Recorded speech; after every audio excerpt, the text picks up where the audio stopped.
Bonjour à toi et bienvenue aujourd'hui pour une vidéo un peu particulière. Je vais te parler aujourd'hui du brevet 2026, celui qui arrive là cette année, puisqu'il y a des nouveautés en maths. Et oui, il y a des choses qui changent, alors pas que en maths, mais là je vais parler des nouveautés principalement en mathématiques.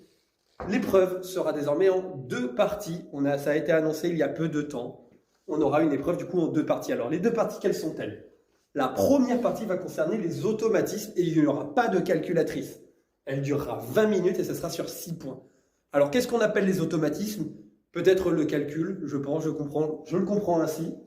Alors, en attendant, on aura les premiers sujets zéro et les premières idées normalement vers le mois de décembre. Les enseignants auront les premières informations, on les entend avec impatience. En attendant, sache pour toi qui révise ton brevet que cette année en maths, il y aura une partie sans calculatrice qui représentera 6 points sur le total de 20 points de l'épreuve. Donc, attention à bien travailler tes règles de calcul, bien connaître tes tables et bien évidemment savoir maîtriser le calcul littéral et tout ce qui va tourner autour de cela. La deuxième partie, elle, de l'épreuve est plus classique. Les 1h40 seront autour du raisonnement et de la résolution de problèmes. Des problèmes concrets comme on a l'habitude de voir ou des problèmes peut-être moins concrets, plus techniques, plus scientifiques, mais des problèmes. Ça représentera quand même 14 points, donc une part non négligeable. Et sur cette partie, la calculatrice, elle sera autorisée.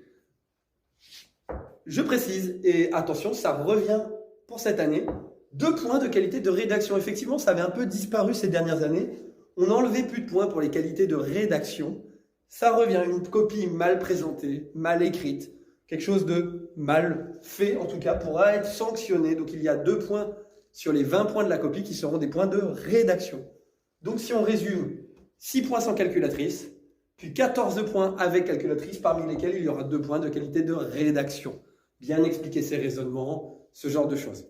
Alors évidemment, tout ce que je dis ici, ce sont les premières annonces. On attend d'en savoir plus. Je ne manquerai pas de revenir vers vous dès qu'on aura toutes les informations qui devraient arriver vers fin décembre, peut-être début janvier. Suivez l'actualité. Il y aura des informations et des changements pour cette année. Maintenant, si je parle de manière plus globale, je me permets de faire un tout petit point en disant qu'au niveau du brevet, il y a des petits changements. Le contrôle continu sera fait maintenant avec les moyennes des classes. Donc, c'est-à-dire qu'on va faire la moyenne dans chaque matière. Dans chaque matière, on regardera ta moyenne, on va faire une grande moyenne et c'est cette moyenne qui comptera en contrôle continu et pour 40% de ta note du brevet. C'est un petit changement parce que l'année dernière, c'était 50% et en plus, c'était avec les compétences. Alors que là, on revient à une moyenne chiffrée à partir des notes.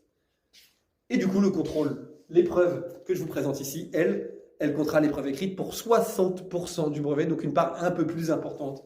Donc on revient sur une importance plus grande de l'épreuve écrite finale par rapport au contrôle continu, mais qui reste très valorisant, puisque toutes tes matières comptent pour le contrôle continu, donc surtout travaille bien dans toutes les matières.